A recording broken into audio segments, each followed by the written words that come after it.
117,000 military aircraft were declared surplus overnight.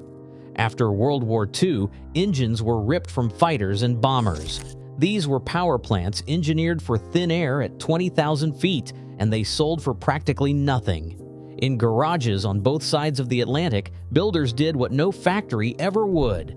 They crammed those massive aircraft engines into classic car chassis, creating some of the most extreme machines ever to touch pavement. But raw horsepower was only half the problem. The War Assets Administration and the Reconstruction Finance Corporation faced a logistical nightmare in 1945. More than 117,000 military aircraft, now obsolete, packed boneyards from Arizona to Arkansas. At Kingman Army Airfield alone, more than 5,500 fighters and bombers sat in neat rows, their engines marked as the first prize for salvage crews. Removal was quick and ruthless. Engines like the Rolls-Royce Merlin and Allison V1710 were yanked from P-51s and P-38s, stacked on pallets, and sold off before the airframes met the guillotine and the smelter. By November, surplus aircraft engines flooded the market.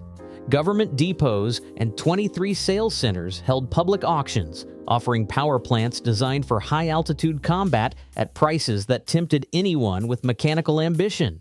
The numbers were staggering. Walnut Ridge, Arkansas, held up to 11,000 warbirds. Clinton, Oklahoma, stripped more than 8,800 Navy planes for their radial engines. Most aircraft never flew again. By 1947, about 65,000 had been scrapped, but their engines survived as the real prize. Storage costs, set at $8 per plane per month, pushed officials to sell fast and cheap. For a few $100s, a surplus V-12 or radial could be loaded into a pickup and hauled away. No background checks, no paperwork, no concern for where these monsters would end up. The temptation was overwhelming.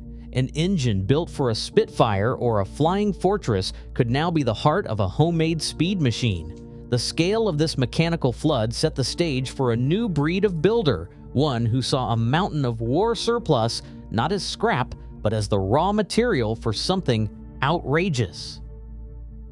Aircraft engines are bred for a world with few stop signs and no speed limits, where power is demanded at high altitude and cooling comes from wind rushing past at hundreds of miles per hour. On the ground, these priorities collide with the realities of road travel. A Merlin FF-12, for example, is happiest spinning at 3,000 revolutions per minute for hours. Its supercharger is tuned for thin air above 20,000 feet. In a car, that same engine idles in traffic, starved of airflow, its cooling system struggling to keep temperatures in check. The torque curve, designed to spin a propeller at a steady cruise, delivers little punch below 1,500 revolutions per minute, leaving a 2-ton chassis sluggish off the line, then suddenly unleashing a tidal wave of force that can shred axles and twist drive shafts.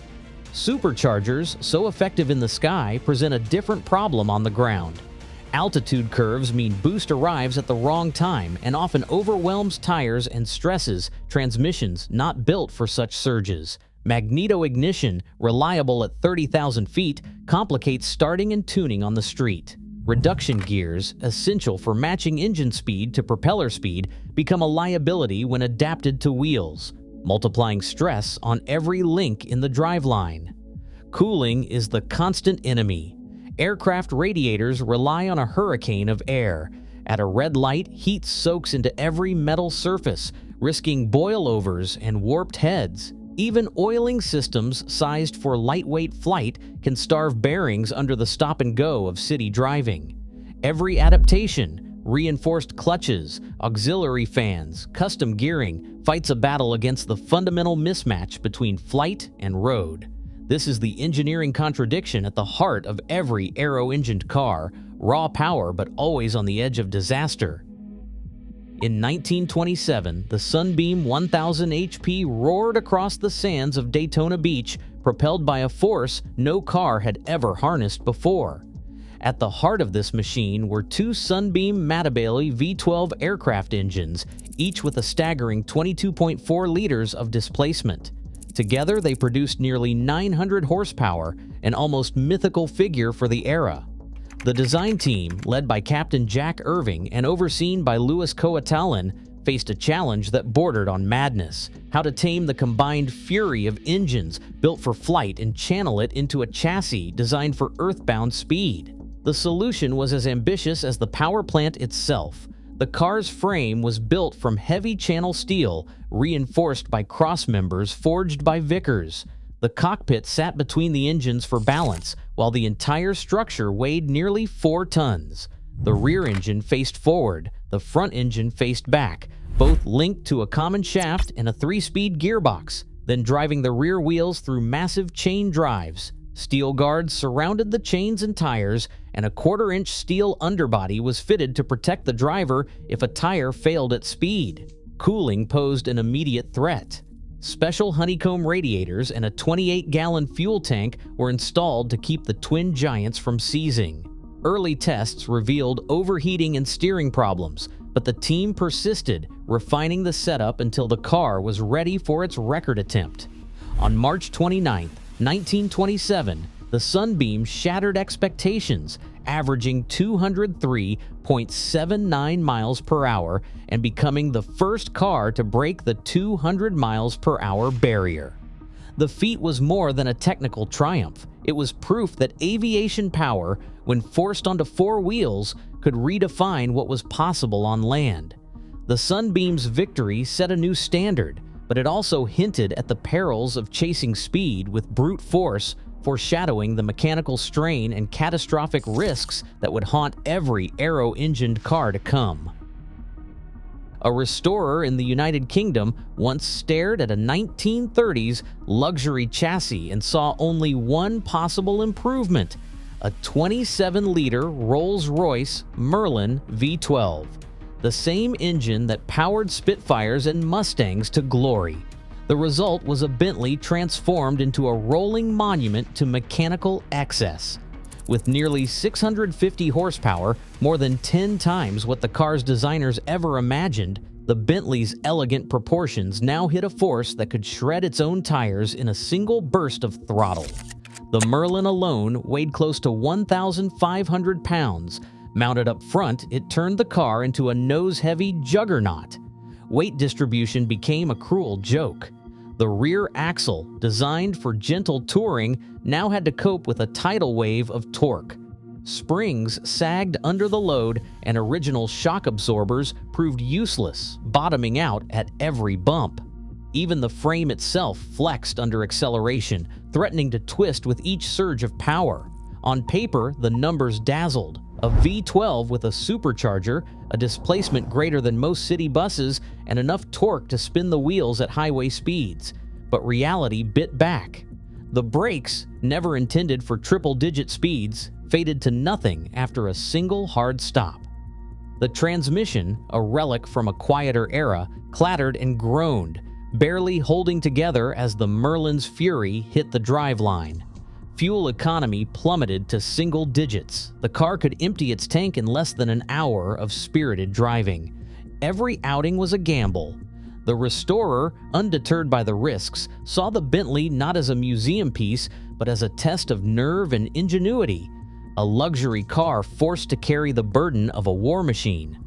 This experiment didn't just stretch the limits of engineering, it revealed them, exposing how quickly raw power could overwhelm even the most prestigious chassis.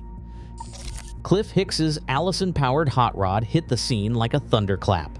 1,800 horsepower from a V12 meant for a P-38 Lightning was crammed into a custom frame that barely weighed 3,200 pounds. On paper, that is a power-to-weight ratio that outpaces most supercars. In practice, it is a recipe for shredded tires and twisted metal, with every launch threatening to snap the driveline. Across the Atlantic, the BMW Brutus takes XXS to another level. It carries a 47-liter BMW 6512, originally built for 1920s bombers, now chained to an American LaFrance fire truck chassis. Brutus gulps fuel at a rate of 1 liter per kilometer, producing 500 horsepower at just 1,500 revolutions per minute. The exhaust note alone rattles windows and nerves. The spectacle does not stop there.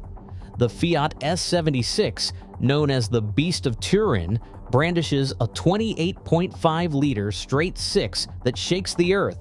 A 1939 Plymouth pickup with a Jacobs radial engine looks like a cartoon until it fires up. Then it is all business and blue smoke.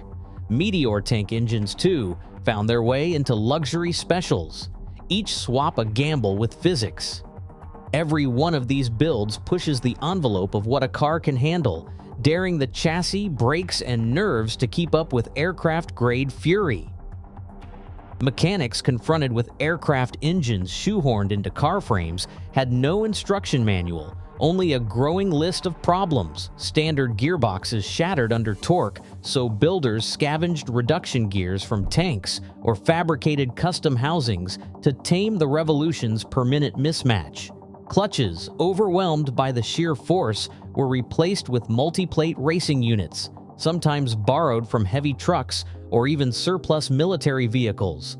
Cooling systems became science projects. Oversized radiators, electric fans, and auxiliary oil coolers fought losing battles against heat meant to be carried off at 200 miles an hour.